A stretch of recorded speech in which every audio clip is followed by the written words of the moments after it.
ગઈકાલે આપણે અફળદ્રુપતા ભણ્યા, ઇનફર્ટિલિટી ભણ્યા, વંધ્યત્વ ભણ્યા, જેમાં બાળક થાય નહીં એવી પદ્ધતિ, એવી પ્રક્રિયા, અને બાળક ન થાય તો એ પ્રજનનિક સ્વાસ્થ્ય ન કહેવાય. કોઈ કપલ માતા યા પિતા ન બને તો એ પ્રજનનિક સ્વાસ્થ્ય ન કહેવાય.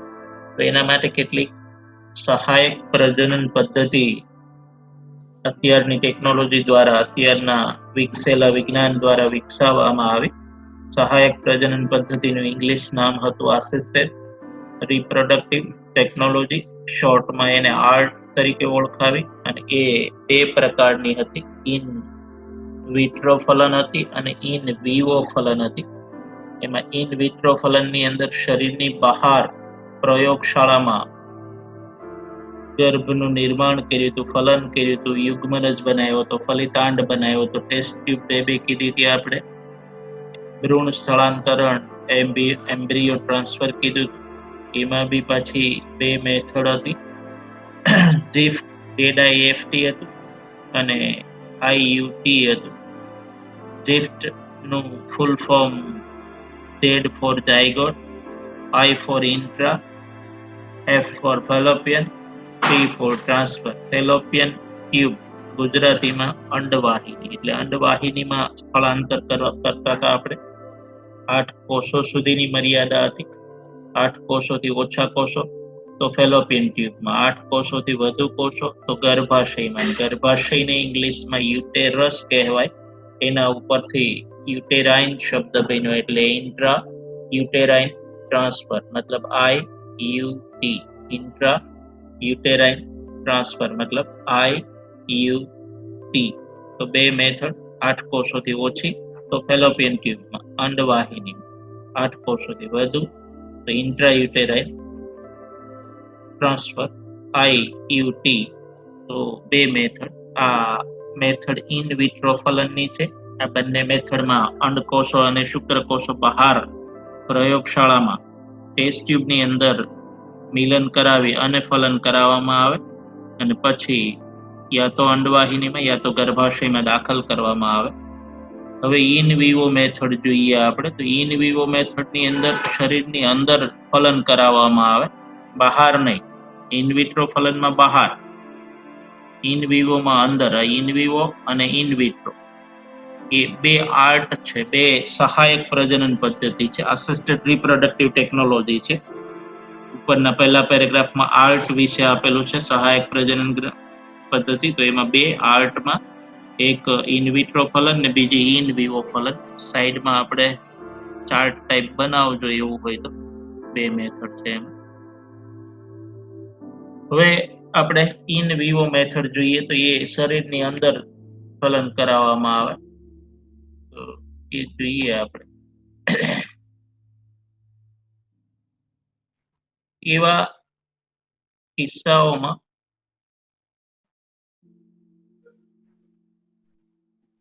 કે જ્યાં સ્ત્રીઓ અંડકોષો ઉત્પન્ન કરી શકતી નથી, પરંતુ તે ફલન અને આગળના વિકાસ માટેનું યોગ્ય પર્યાવરણ પૂરું પાડી શકે છે. એમના માટે એક અન્ય પદ્ધતિ અપનાવાય છે, જેમાં દાંતામાંથી અંડકોષ લઈ એ સ્ત્રીની અંડવાહિનીમાં સ્થાનાંતરિત કરવામાં આવે. કોઈ સ્ત્રી છે એને કઈ એવી રોગ સર્જાયો, કઈ બીમારી સર્જાઈ, કઈ ખામી સર્જાઈ ને અંડપિંડ દૂર કરવામાં આવી, અથવા તો અંડકોષમાં કઈક ખામી છે કે અંડપિંડમાં કઈક ખામી છે કે અંડકોષ પેદા જ નથી થતો. બાકી લેડીઝ બધી ઓકે છે, એમનું ગર્ભાશય ઓકે છે, યોની ઓકે છે, કોઈ પ્રોબ્લેમ છે નહીં. કોઈ અંગમાં જે પ્રજનન અંગ બધા છે એ તંદુરસ્ત છે, લેડીઝ ખુદ તંદુરસ્ત છે, માત્ર તકલીફ છે અંડકોષ પેદા નથી થતો. તો એવા સંજોગોમાં કોઈ લેડીઝનો અંડકોષ, દાતા લેડીઝ હોય એમનો અંડકોષ લઈ લેવામાં આવે અને એ અંડકોષ જે સ્ત્રીને પ્રેગ્નેન્ટ થવાનું છે એની અંડવાહિનીમાં દાખલ કરવામાં આવે. અહીંયા અંડકોષ હોય કે શુક્રકોષો હોય એને ગેમેટ કહેવાય ઇંગ્લિશમાં. એટલે ગેમેટ ઇન્ટ્રા ફેલોપિયન ટ્રાન્સફર. બધામાં T એટલે ટ્રાન્સફર જ આવ્યું, જનરલી I એટલે ઇન્ટ્રા જ આવ્યું. એટલે ઇન્ટ્રા શબ્દ ઓળખી નાખો, બધી 7-8 જગ્યાએ ઇન્ટ્રા આવ્યું છે એટલે એ આસાન રહેશે તમારા માટે. આઈ ફોર ઇન્ટ્રા. ગેમેટ, ગેમેટ એટલે નરજન્યુ કે માદાજન્યુ, શુક્રકોષ કે અંડકોષ, એને ગેમેટ કહેવાય. તો અહીંયા અંડકોષ દાખલ કરવામાં આવે છે. ક્યાં? ઇન્ટ્રા એટલે દાખલ કર્યો. ક્યાં? ફેલોપિયનમાં. ફેલોપિયન એટલે અંડવાહી, એટલે ગિફ્ટ કહેવાય આને. અગાઉ આપણે જીફ્ટ ભણ્યા હતા, હવે આપણે ગિફ્ટ ભણીએ છીએ. જીફ્ટ ની અંદર અંડકોષ દાખલ નહોતો કર્યો, એમાં ફલિતાંડ યુગ્મનજ દાખલ કર્યો હતો. 8 કોષો સુધીની ગર્ભ હતો, 8 કોષો અથવા એનાથી ઓછા એ કોષો દાખલ કર્યા હતા જીફ્ટ ની અંદર. એટલે ઝાયગોટ શબ્દ હતો એમાં. ઝાયગોટ નો મતલબ જ ફલિતાંડ થાય, યુગ્મનજ થાય. એટલે અંડવાહિની બંનેમાં આવી, ગિફ્ટમાં બી અંડવાહિની આવી, જીફ્ટમાં બી અંડવાહિની આવી. પણ જીફ્ટમાં ઝાયગોટ અને ગિફ્ટમાં ગેમેટ. એટલે આ એક શબ્દને આધારે એમસીક્યુ તમને આવડે. આ એમસીક્યુ સૌથી ડેન્જર. લગભગ 90% સ્ટુડન્ટ આમાં હેરાન થશો. જીફ્ટ નો એમસીક્યુ આવશે, આઈયુટી નો આવશે, ગિફ્ટ નો આવશે, આઈસીએસઆઈ નો આવશે અને એઆઈ. આના પછી આપણે એઆઈ ભણીશું આમાં. તો આ 5 ટોપિકમાંથી એક એમસીક્યુ નીટમાં હશે અને હશે. 101% ગેરંટી, 500% ગેરંટી. આ સહેજ અને સૌથી રિસ્કી કામ હશે 90% સ્ટુડન્ટ માટે. થોડી હેરાનગતિ. એટલે આના એમસીક્યુ આજે ને આજે શક્ય તમારી પાસે હોય, રેફરન્સ બુક તો જે બી રેફરન્સ બુક છે એમાંથી જોઈ લેજો આજે ને આજે. એબીસી છે, ફિનિક્સ છે, અન્ય કોઈ મટીરિયલ છે, એલએન બંસલ કે અન્ય કોઈ તમે ટ્યુશનમાં કદાચ કોઈ જોઈન્ટ કરાયું હોય અને એમની મટીરિયલ આપેલું હોય, પણ ટ્યુશનનું મટીરિયલ એટલું બધું યોગ્ય એમસીક્યુ માટે નહીં હોય, એબીસી ફિનિક્સમાં જોઈ લેજો. બાકી આમાંથી એક એમસીક્યુ આવશે. બોર્ડમાં બી પોસિબિલિટી છે મેક્સિમમ અને નીટમાં બી છે, એટલે ખાસ તૈયાર કરજો. તો ગિફ્ટ અને જીફ્ટ બંને વિશે ખબર હોવી જોઈએ. જીફ્ટ ફોર ઝાયગોટ, ઝેડ એટલે ઝાયગોટ એટલે ફલિતાંડ, અને gift G four gamete, gamete એટલે અંડકોષ. હવે પ્રયોગશાળામાં ભ્રૂણ બનાવવાની એક અન્ય વિશિષ્ટ પદ્ધતિ આંતરકોષરસીય શુક્રકોષ નિક્ષેપણ. શબ્દો થોડા પડે એવા છે. આંતરકોષરસીય શુક્રકોષ નિક્ષેપણ. આ બીજી મેથડ. ગિફ્ટ મેથડ આપણે જોઈ. હવે આ બીજી મેથડ. આ ગિફ્ટ ની અંદર અંડકોષ ડાયરેક્ટ દાખલ કરી દેવામાં આવે છે અંડવાહિની. આમાં ઇન્ટ્રાસાઇટોપ્લાઝમિક સ્પર્મ ઇન્જેક્શન. ઇન્ટ્રા નો આઈ, સાઇટોપ્લાઝમિક નો સી, સ્પર્મ નો એસ, ઇન્જેક્શન નો આઈ. તો આઈસીએસઆઈ 16 ચેપ્ટર પૂરા થશે પછી આમાં ગોથા ખાશો કયા ચેપ્ટર નું છે મારું બેટું આ આઈસીએસઆઈ. આવું ક્યાંય જોયું જ નહીં, આવ્યું જ નહીં. એટલે 10 વખત મહેરબાની કરીને આઈસીએસઆઈ બોલી નાખજો, ગુજરાતી નામ બી અને ઇંગ્લિશ નામ બી. ક્યારેક ગુજરાતી ટાઇટલ થી બી પૂછાય. આંતરકોષરસીય શુક્રકોષ નિક્ષેપણ. કોષરસને ઇંગ્લિશમાં સાઇટોપ્લાઝમ કહેવાય, એટલે અહીંયા સાઇટોપ્લાઝમિક આવ્યું. આંતર એટલે અંદર, ઇન્ટ્રા આવ્યું.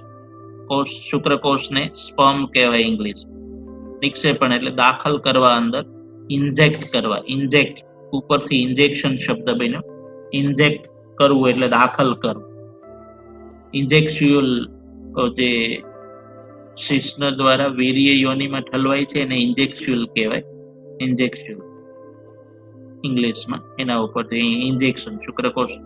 તો અહીંયા શુક્રકોષને પકડી અને અંડકોષમાં દાખલ કરવામાં આવે એવી માઇક્રો સિરીંજ હોય. કારણ શુક્રકોષને આપણે આંખથી જોઈ નથી શકતા, એને પકડવાનો છે અને એને દાખલ કરવાનો છે અંડકોષની અંદર. અંડકોષ બી એટલો સૂક્ષ્મ છે, તમે કલ્પના કરી શકો કેવી ટેકનોલોજી છે, કેવું ભેજું કાળા માથાના માનવીએ દોડાયું, તમે સમજી શકો છો. અંડકોષ લીધો છે, એની અંદર શુક્રકોષને દાખલ કરવાનો છે અને સીધો દાખલ કર્યા પછી એ જે બી વંધ્યતા કે અફળદ્રુપતા પુરુષ સાથી સ્ત્રીમાં વીર્ય દાખલ કરવા સક્ષમ ન હોવાને કારણે અથવા સ્ખલનમાં શુક્રકોષોની સંખ્યા ઓછી હોવાને કારણે હોય છે તેને કૃત્રિમ વીર્ય સેચન, નવી મેથડ AI, આર્ટિફિશિયલ ઇન્સેમિનેશન. હવે આ AI પૂછાય તો ગજબનું કન્ફ્યુઝન થશે, કારણ 12 સાયન્સમાં 2 ચેપ્ટરમાં AI આવે છે. પાછળ આપણે AI ભણીશું બીજા એક ચેપ્ટરમાં. અહીંયા બી આવે છે આર્ટિફિશિયલ ઇન્સેમિનેશન અને આગળ બી આવશે આર્ટિફિશિયલ ઇન્સેમિનેશન, પણ ત્યાં AI નું ફૂલ ફોર્મ અલગ હશે. અહીંયા AI નું ફૂલ ફોર્મ આર્ટિફિશિયલ ઇન્સેમિનેશન છે, ત્યાં AI નું ફૂલ ફોર્મ અલગ હશે. એટલે આમાં થોડું સંભાળવાનું. મેં આ 12 સાયન્સ વાળાને પૂછ્યું હતું પ્રિલિમની અંદર, પ્રિલિમ નહીં પણ કોઈ બીજી એક્ઝામમાં, પણ ઘણા ખરાને નહોતું આવ્યું, એટલે AI પૂછ્યું હતું મેં. તો ICSI માં શું થયું, સાઇટોપ્લાઝમ એટલે કે કોષરસ, એની અંદર શુક્રકોષ દાખલ કર્યો. કોનો કોષરસ? અંડકોષનો. અંડકોષની અંદર શુક્રકોષને દાખલ કરી દીધો. એટલે બેયનું મિલન થઈ ગયું, ફલન થઈ ગયું, ઝાયગોટ રચાયો, ફલિતાંડ રચાયો, યુગ્મનજ રચાયો, પછી એને પકડીને જે સ્ત્રી છે એની અંદર દાખલ કરી દીધો છે આપણે અંડવાહિનીમાં.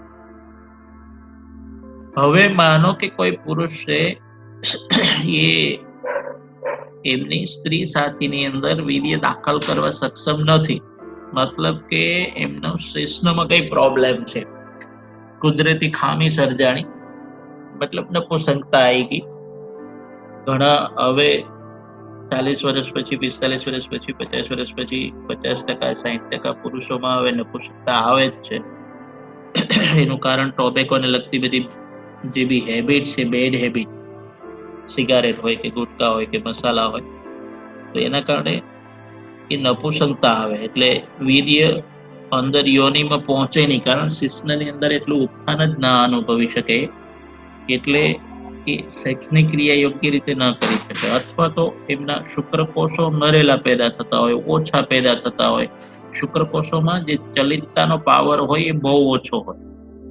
તો આ બધા એવા સંજોગો છે કે એમાં એનું જે બી વીર્ય છે એને એવી ડિવાઇસ દ્વારા, એવું ઇન્જેક્શન હોય, બ્રીડર હોય, એના દ્વારા યોનિમાં અંદર ઠાલવી દેવામાં આવે કૃત્રિમ રીતે. સેક્સની ક્રિયા ના થાય, પ્રજનનની ક્રિયા ના થાય, કૃત્રિમ રીતે વીર્ય સેચન કરવામાં આવે, એટલે કૃત્રિમ ને ઇંગ્લિશમાં આર્ટિફિશિયલ અને ઇન્સેમિનેશન. વીર્ય સેચનને ઇંગ્લિશમાં ઇન્સેમિનેશન પદ્ધતિ દ્વારા ઠીક કરી શકાય. આ પદ્ધતિમાં વીર્યને પતિમાંથી અથવા તો સ્વસ્થ દાતામાંથી એકત્રિત કરવામાં આવે છે, જેને કૃત્રિમ રીતે સ્ત્રીના યોનિમાર્ગમાં અથવા ગર્ભાશયમાં દાખલ કરવામાં આવે છે. IUI અંતઃ ગર્ભાશય વીર્ય સેચન, ઇન્ટ્રા યુટેરાઇન ઇન્સેમિનેશન. યુટેરસ ખાસ યાદ રાખજો, યુટેરસ એટલે ગર્ભાશય થાય, અને એના ઉપરથી uterine, intra uterine insemination. IUI chapter પૂરું થઈ ગયું. તો આટલું બહુ ડેન્જર છે. 2-3 દિવસ દરરોજ એક વખત નજર ફેરવી નાખવાની સ્પીડી, અથવા તો આ બધા શોર્ટ ફોર્મ છે એ ફૂલ ફોર્મ શોર્ટ ફોર્મ બોલી લેવાના. AI એટલે આર્ટિફિશિયલ ઇન્સેમિનેશન, AI એટલે આર્ટિફિશિયલ ઇન્સેમિનેશન, IUI એ રીતે બોલી લેવાનું, એટલે ઓછો વાંધો આવે. નેહાબેન, જો કે વિકલ્પો ઘણા છે, પરંતુ આ બધી પદ્ધતિમાં વિશિષ્ટ નિષ્ણાતો અને મોંઘા સાધનો દ્વારા ચોકસાઈપૂર્વકના સંચાલનની જરૂર હોય છે.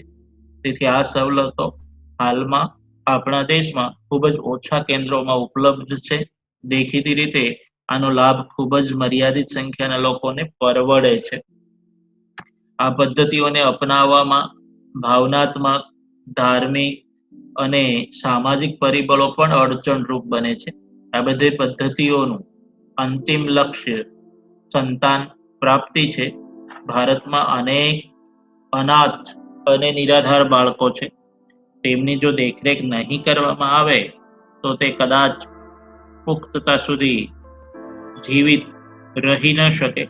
આપણા દેશનો કાયદો બાળકને કાનૂની રીતે ગોદ લેવાની પરવાનગી આપે છે, અને જે દંપતી માતા પિતા બનવા ઈચ્છુક છે તેમના માટેની આ ખૂબ સારી પદ્ધતિ છે.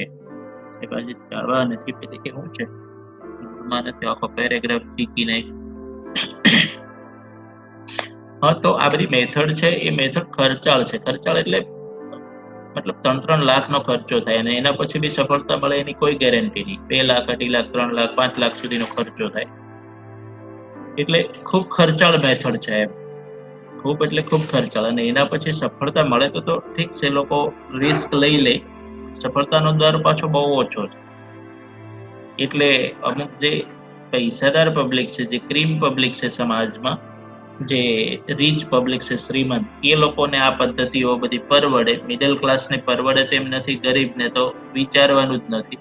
અને આના જે કેન્દ્રો છે, સેન્ટર, IVF ના સેન્ટરો, ઇન વિવો ના સેન્ટરો બહુ ઓછા છે એમ. એમાં માસ્ટરી વાળા તો બહુ ઓછા એમ. માર્કેટિંગ કરીને ઘણા લોકો લૂંટતા હોય કે આમાં એ સ્ત્રીને જે બી ગર્ભાશયમાં અથવા તો અંડવાહિનીમાં દાખલ કર્યા પછી ટોટલી આરામ કરવાનો હોય 2-4 દિવસ, અને પાછું કેટલીક લાગણીઓ જોડાયેલી હોય, ભાવનાત્મક હોય, ધાર્મિક હોય કે સામાજિક હોય. કઈ રીતની લાગણીઓ, કે કોઈનું વીર્ય લેવું તો એક સમાજ માટે પેલું લાગે એમ, લાગણી ભાવના માટે અલગ લાગે કે આ યોગ્ય ભાવના નથી, આપણી લાગણી યોગ્ય નથી એમ. કોઈનું વીર્ય લેવાનું થાય, કોઈનો અંડકોશ લેવાનો થાય, એ કેવું હશે કેવું નહીં. એટલે એમાં બી એક ધાર્મિક, ભાવનાત્મક, સામાજિક આ બધા સંકળાયેલા છે.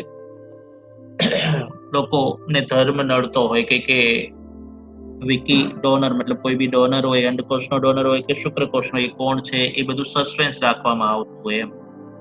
અને ગરીબ લોકોને તો એવું થાય કે પતિ સિવાય બીજાનો શુક્રકોશ લેવો એટલે મતલબ યોગ્ય એક્સેપ્ટ ના કરે, અથવા તો સ્ત્રી માટે અથવા પુરુષ માટે બી એ વસ્તુ થાય કે બીજાનો અંડકોશ લેવો.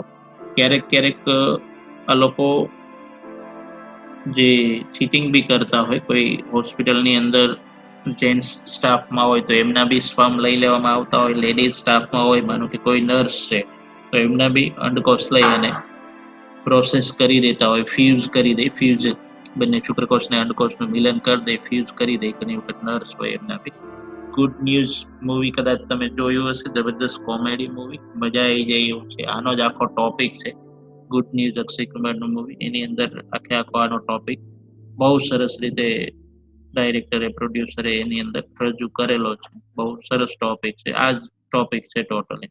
કઈ રીતે આમાં બી જબરજસ્ત ચીટિંગ કરતા હોય બધા ડોક્ટરો અને સ્ટાફ ભેગા મળી, અને બધું ચીટિંગનું કામકાજ ચાલતું હોય. હવે આ ટોપિકમાં ક્યાંય તકલીફ હોય, પ્રશ્નો હોય એ પૂછી શકો છો. તમને ગઈકાલે કીધું તો મેં, વચ્ચે નહીં પૂછતા, અંતે જે બી પ્રશ્ન હોય એ પૂછી શકો છો. હવે તમારે જે બી ડિફિકલ્ટી હોય આ ટોપિકમાં એ પૂછી શકો છો. નહીં તો પછી હું આગળના ચેપ્ટર ઉપર પહોંચું, ડિફિકલ્ટી હોય ના હોય તો.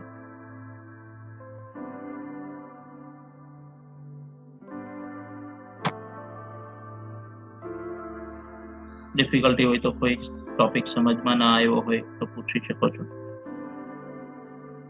ઝિફ્ટ છે, ગિફ્ટ છે, ઇન વિવો છે, IVF છે, IUT છે, IUI છે, AI છે, આર્ટિફિશિયલ ઇન્સેમિનેશન. ICSI બહુ હેરાન કરશે. ICSI એટલે ખાસ સંભાળજો. ICSI સર, આ જીફ્ટ, ICSI અને જે AI એ બધા ઇન વિવોમાં જ આવે ને? ફરીથી બોલો. જીફ્ટ, ICSI, AI અને IUI એ ઇન વિવોમાં જ આવશે?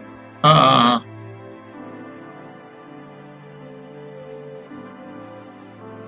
ઇન વિવોમાં જ આવશે. બીજો કોઈ પ્રશ્ન હોય તો પૂછો, નહીં તો સેકન્ડ ચેપ્ટર ઉપર જાઉં છું. કે કોઈને ટોપિકમાં તકલીફ?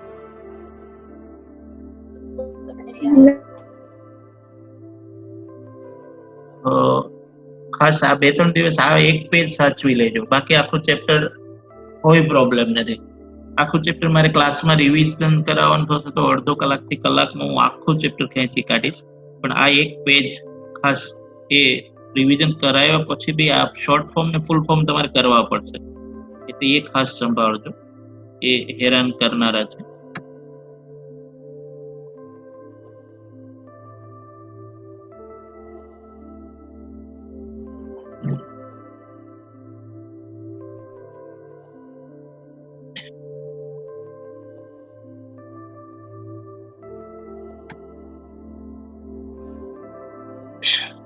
ચેપ્ટર નંબર 9 ખાદ્ય ઉત્પાદનમાં ઉન્નતીકરણ માટેની કાર્યનીતિ, strategies for enhancement in food production.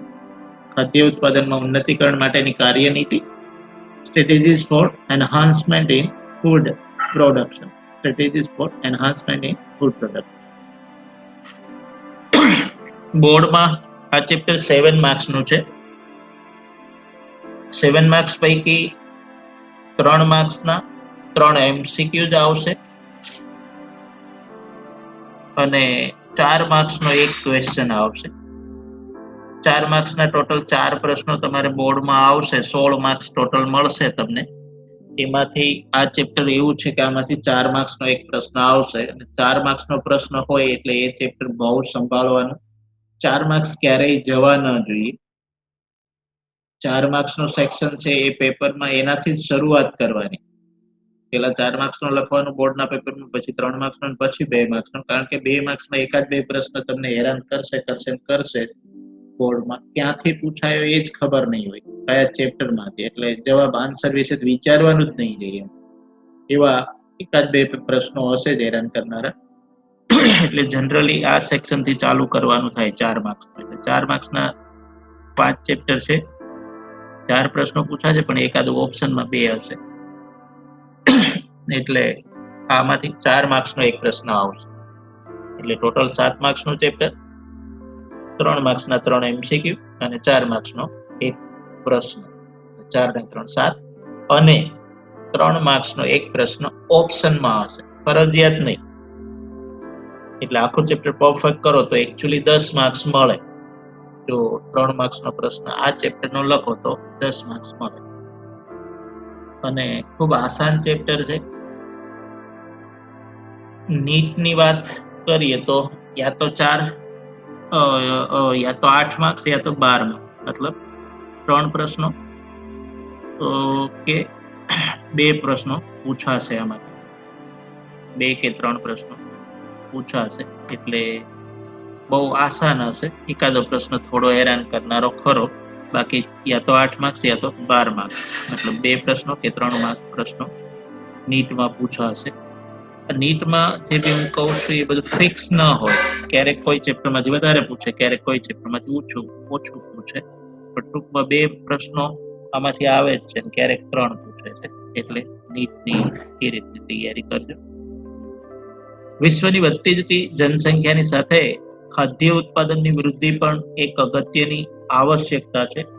જૈવિક સિદ્ધાંતોની મદદથી પશુપાલન અને વનસ્પતિ સંવર્ધન દ્વારા ખાદ્ય ઉત્પાદન વધારવામાં કરાતા પ્રયાસોમાં તેઓની ભૂમિકા અગત્યની છે. ભવિષ્યમાં નવી તકનીકો જેવી કે ભ્રૂણ તબદીલ તકનીકી અને પેશી સંવર્ધન પદ્ધતિઓ ખોરાક ઉત્પાદનના વધારામાં આધારક ભૂમિકા ભજવશે. હવે વિશ્વની વસ્તી આપણે આગલા ચેપ્ટરમાં, ચોથા ચેપ્ટરમાં ભણ્યા. આઝાદી મળી ત્યારે ભારતની વસ્તી 35 કરોડ ને અત્યારે 120 કરોડ. તમે સમજી શકો છો. વિશ્વની વસ્તી 200 કરોડ હતી ને અત્યારે 700 કરોડથી વધી ગઈ છે. 750 કરોડની આસપાસ વિશ્વની વસ્તી છે એ આપણે ભણ્યા ચોથા ચેપ્ટરમાં. તો આટલી વિશ્વની વસ્તી, ભારતની વસ્તી વિસ્ફોટ, હવે એ બધાને અનાજ પૂરું પાડવું એટલું આસાન નથી. જમીન દિવસે દિવસે ઘટતી જ જાય છે. ખાલી અમદાવાદની કલ્પના કરો તો 50 વીઘા દર વર્ષે ઘટે છે. અમદાવાદની ફરતે રિંગ રોડની આજુબાજુ જે બી સોસાયટીઝ બધી નિર્માણ પામે છે, એ પછી ટેનામેન્ટ હોય, બંગલોઝ હોય કે ફ્લેટ હોય કે અન્ય સંસ્થાઓ બધી નિર્માણ પામે છે, કે રોડ રસ્તા બને છે અમદાવાદમાં. તો એ બધામાં 50 વીઘા તો માત્ર અમદાવાદમાં વપરાઈ જાય જમીન. બાકી બધે વિચારો, રેલવેનું નિર્માણ થયું હોય કે કોઈ જળાશય, સરદાર સરોવર બન્યું તો 180 ગામડા ડૂબ્યા. તો 180 ગામડાની જમીન તો તમે કલ્પના કરો કેટલી ડૂબી હશે. મહાસાગરનું નિર્માણ થયું સરદાર સરોવર, પણ 180 ગામડા ડૂબ્યા. તો આટલી જમીન વપરાતી જાય છે, સામે વસ્તી વધતી જ જાય છે. એટલે હવે નવી નવી ટેકનોલોજી દ્વારા ખોરાક ઉત્પાદન વધારવામાં આવે છે, અનાજ ઉત્પાદન વધારવામાં આવે છે. અને એ બધી ટેકનોલોજી જેમ કે ભ્રૂણ તબદીલ તકનીકી છે, પેશી સંવર્ધન પદ્ધતિ છે. આ ચેપ્ટરમાં છેલ્લો ટોપિક પેશી સંવર્ધન પદ્ધતિનો ભણીશું. મારો ફેવરેટ ટોપિક, અનેક વખત પૂછો તો મેં 12 સાયન્સમાં ગયા આવે છે અને MCQ બી એમાંથી એક નીટમાં આવે છે અને બોર્ડમાં આવે છે. તો પેશી સંવર્ધન આ ચેપ્ટરનો છેલ્લો ટોપિક, લાસ્ટ ટોપિક. તો પશુપાલન પહેલો ટોપિક, એનિમલ હસબન્ડરી. તો એનિમલ હસબન્ડરી તરીકે પૂછાય અથવા તો પશુપાલન તરીકે પૂછાય. હવે આમાં ભણાવીએ નહીં તો બી તમને 8-10 લાઈન તો એમને જ લખી શકો. 3 માર્ક્સમાં આ પ્રશ્ન પૂછાઈ શકે. બ્લુપ્રિન્ટ પ્રમાણે 3 માર્ક્સનો એક પ્રશ્ન ઓપ્શનમાં આ ચેપ્ટરનો હશે તો પશુપાલન પૂછાય 3 માર્ક્સમાં. તો એનિમલ હસબન્ડરી. હસબન્ડ એટલે ખબર છે તમને, જે કેરિંગ પર્સન, કેર લેતો હોય, કાળજી લેતો હોય. અહીંયા એનિમલની કાળજી લેવાની છે, કેર લેવાની છે, એટલે એનિમલ હસબન્ડરી શબ્દ મૂક્યો છે, એનિમલ હસબન્ડરી. તો પશુપાલન એ સંવર્ધન અને પશુધન વધારવાની કૃષિ પદ્ધતિ છે. પશુપાલન એ સંવર્ધન અને પશુધન વધારવાની કૃષિ પદ્ધતિ છે. મતલબ આ ટાઇટલ થી પૂછાય કે સંવર્ધન અને પશુપાલન વધારવાની કૃષિ પદ્ધતિ વર્ણવો, તો તમારે પશુપાલન વર્ણવવાનું થાય. સંવર્ધન એટલે માવજત, દેખરેખ, જાળવણી, અને પશુધન ખબર છે તમને, વધારવાની કૃષિ પદ્ધતિ. કૃષિ એટલે ખેતીવાડી, જમીન લગતી. જેમ કે તે ખેડૂતો માટે એક આવશ્યક કૌશલ્ય છે અને એક કળા છે. ખેડૂતો માટે એક આવશ્યક, જરૂરી કૌશલ્ય, હોશિયારી, આવડત અને એક કળા છે. તેટલું જ વિજ્ઞાન પણ છે. અને પશુપાલનનો સંબંધ ભેંસ સાથે છે. ગાય, ભૂંડ, ઘોડા, ઢોર, ઘેટા, ઊંટ, બકરી વગેરે જેવા પશુધનના પ્રજનન અને તેમના ઉછેર સાથે છે, જે મનુષ્ય માટે લાભદાયી છે. તો કયા કયા પ્રાણીઓનો પશુપાલનમાં સમાવેશ કરવામાં આવે છે, તો એ ભણાવવાની જરૂર નથી, તમને ખબર જ છે. ભેંસ હોય કે ગાય હોય, ઘેટા બકરા હોય, ઊંટ, હાથી, ઘોડા હોય. ભૂંડ આપણા દેશમાં નથી એનો ઉછેર કરવામાં આવતો, પણ વિદેશની અંદર, ઘણા બધા દેશોની અંદર ભૂંડ નો પશુપાલનમાં સમાવેશ કરવામાં આવે. એને ખવડાવી પીવડાવીને મોટા પાડા જેવા કરી અને પછી એને કતલખાનામાં મોકલે અને ત્યાં એમની બધી પ્રોસેસ થઈ અને એમના પેકેટ તૈયાર થઈ અને માંસ એમનું વેચાય ફોરેનની અંદર. આપણે માંસાહારીની સંખ્યા ઓછી છે એટલે એટલું બધું છે ને, ભૂંડ કોઈ ખાતા નથી આપણે, પણ વિદેશમાં એની સારી ડિમાન્ડ છે અને લોકો એનું પશુપાલન તરીકે, જેમ આપણે ગાય અને ભેંસ રાખીએ એમ ભૂંડને રાખે. મોટી મોટી એની ગૌશાળા આપણે કેમ ગાયોની હોય એમ એની મોટી સંસ્થા હોય, એમાં હજારોની સંખ્યામાં ભૂંડ ઉછેર કરી અને એમને ખવડાવી પીવડાવીને તાજા માજા કરી અને પછી વેચે, કતલખાનાએ મોકલે, પછી એમનું માંસ તૈયાર કરી અને માર્કેટ સુધી પહોંચાડે. તો કયા કયા પ્રાણીઓનો પશુપાલનમાં ઉપયોગ કરવામાં આવે છે તમે જાણો છો ને, એ મનુષ્ય માટે બધા જ લાભદાયી છે. વિસ્તૃત રૂપે તેમાં મરઘા ઉછેર અને મત્સ્ય ઉછેર પણ સમાવેશ થાય છે. મરઘા ઉછેર, પોલ્ટ્રી ફાર્મ ખબર છે તમને, તો એ પોલ્ટ્રી ફાર્મનો 2 હેતુ માટે, યા તો ઈંડા માટે યા તો માંસ માટે, ચિકન માટે. કે 2 પ્રકારની પોલ્ટ્રી ફાર્મ હોય. મેં તમને ચોથા ચેપ્ટરમાં કરાયું હતું, પહેલા ચેપ્ટરમાં કરાયું હતું ને એમાં આવ્યું હતું કે 12 માસ ઈંડા મૂકે. બાકી બીજા બધા પક્ષી ઋતુ પ્રમાણે ઈંડા મૂકે, પણ મરઘીને એ રીતે કેળવવામાં આવે કે એ 12 માસ ઈંડા આપે. એ ટોપિક આપણે પહેલા ચેપ્ટરમાં હતો. તો મરઘા ઉછેર. મત્સ્ય ઉછેર, હવે નવી નવી ટેકનોલોજી દ્વારા એવા ડેમ બનાવે ખેડૂતો અને એ ટેક ડેમની અંદર પાણી બી બોરમાંથી નાખવામાં આવે ને એમાં એવું પાઉચ આવે, પોલિથીન પેક આવે, એની અંદર માછલીના ઈંડા હોય, લાખો કરોડોની સંખ્યા. એ પોલિથીન બ્લેડથી કાપી અને એ પાણીમાં નાખી દે અને એમાંથી લાખો કરોડો ઈંડા બહાર આવે ને એમાંથી જોતામાં માછલીઓ લાખો કરોડો થાય. એને ખવડાવે દરરોજ અને પાણીની બધી કાળજી રાખે. તો આ મત્સ્ય ઉછેર, જે કુદરતી તો છે જ, પણ મનુષ્ય દ્વારા, ટેકનોલોજી દ્વારા હવે આનો પુષ્કળ વિકાસ કરવામાં આવે છે અને ઉછેર કરવામાં આવે છે. ગવર્મેન્ટ બી આમાં બહુ મોટો સપોર્ટ કરે છે. દરિયા કિનારે પોતાની માલિકીની જમીન હોય તો 75 લાખ કરોડ જેટલા રૂપિયા ગવર્મેન્ટ આપે અને એનાથી ઝીંગા ઉછેર ફાર્મ ખેડૂતો કરે છે. દાંડીની આજુબાજુ આવા પુષ્કળ ઝીંગા ઉછેર ફાર્મ છે અને બહુ સારી કમાણી કરે આ લોકો. ભરૂચની આજુબાજુ ગૌચરમાં 500 જેટલા ઇલીગલ ઝીંગા ફાર્મ હતા. ગવર્મેન્ટે 2 વર્ષ પહેલા દબાણ હતું બધું એટલે કઢાયું, JCB થી બધા પૂરી દીધા. બાકી આમાં સબસિડી બી પુષ્કળ ગવર્મેન્ટ આપે છે અને લોકો બહુ આનો અત્યારે કમાણી તરીકે ઉપયોગ કરે છે. લોકો મહિને લાખ રૂપિયા ઝીંગા ઉછેરમાંથી કમાય છે આસાનીથી. તો મત્સ્ય ઉદ્યોગ એટલે માછલીઓ. મત્સ્ય ઉદ્યોગની અંદર કોનો સમાવેશ થાય? માછલીઓ છે, મૃદુકાય એટલે કે કવચયુક્ત જલીય પૃષ્ઠવંશી સજીવો છે, એનું ઉદાહરણ શેલફિશ છે, અને સ્તર કવચીઓ છે જેના ઉદાહરણ ઝીંગા છે, કરચલા છે વગેરે. માછલીઓ તમે જાણો જ છો. મત્સ્ય ઉદ્યોગમાં મૃદુકાય એટલે એનું શરીર મૃદુ હોય પણ એના શરીરની આસપાસ એકદમ કોમળ શરીરને બચાવવા માટે કવચ હોય મજબૂત. જે નાના છીપલા, શંખલા ને એ બધું તમે દરિયા જાઓ તો દરિયા કિનારે તમને જોવા મળે. એની અંદર દરેકની અંદર જીવ હોય ને એ જીવ મૃદુ હોય, એને એકદમ સોફ્ટી એમ. એને કોઈ બી આસાનીથી શિકાર બનાવી ખાઈ જાય એટલે એના રક્ષણ માટે એને કુદરતે એવું મજબૂત કવચ આપેલું છે. એ કવચ ધારણ કરેલું હોય તો એ કવચયુક્ત. એનું ઉદાહરણ શેલફિશ આપેલું છે. પછી સ્તર કવચી. કવચ હોય પણ સ્તર પ્રમાણે હોય તો એ ઝીંગા છે, કરચલા છે, સાંધા પ્રમાણે એમ. એ બી તો આ બધાનો સમાવેશ મત્સ્ય ઉદ્યોગમાં કરવામાં આવે છે. તો આ બધા મત્સ્ય ઉદ્યોગની અંદર કઈ કઈ ક્રિયા કરવામાં આવે? તો માછલાઓને ઉછેરવામાં આવે, પછી ઉછેર્યા પછી એને પકડવામાં આવે અને પકડ્યા પછી એના માર્કેટમાં વેચાણ કરવામાં આવે. અલગ અલગ જગ્યાએ એને પહોંચાડવામાં આવે. એના માટે મોટા એસી વાળા કન્ટેનર હોય જે વેરાવળથી કે પોરબંદરથી ભરાઈ જાય અને એ એસી વાળા કન્ટેનર પછી અમદાવાદ કે રાજકોટ કે અન્ય સિટી સુધી પહોંચે. સમુદ્ર નજીકમાં જે મોટા જહાજ દ્વારા એને પકડી અને પછી એની પ્રોસેસ કરવામાં આવે. એસી વાળા કન્ટેનરમાં ભરી